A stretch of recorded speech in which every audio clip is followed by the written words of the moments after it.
So यो चाहिँ हाम्रो नयाँ अपडेट भएर आएको रोयल इनफिल्डको हन्टर 350 टोकियो ब्ल्याक हो। 4,79,900 यसको प्राइस रहेको छ र यसको साउन्ड एकचोटि हामी सुन्न जाँदैछौँ। एक्जस्ट साउन्ड हेरौँ कस्तो हुन्छ है त। सो अब चाहिँ तपाईँको गियर पोजिसन इन्डिकेटर आउँदैन है साथीहरू। र बाइ द वे यो नयाँ टोकियो कलर चाहिँ लुक्स बबाल है। So dual disc dual channel ABS LED headlight है, दामी दिएको छ।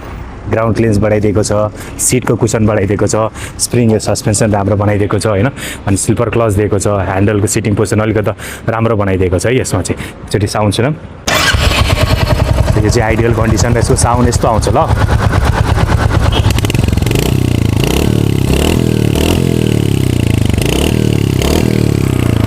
सो एउटा कुरा चाहिँ नोटिस भइरहेको छ कि यसको थर्टल रेस्पोन्स चाहिँ राम्रो भएको छ है। र साउन्ड चाहिँ तपाईँको त्यही हो पहिलाको जस्तै पेप्पी साउन्ड आएको छ एकदम बेसी है। र निकै नै राम्रो रहेको छ। यो चाहिँ तपाईँको हन्टरको चाहिँ टप भेरिएन्ट हो टोकियो ब्ल्याक है।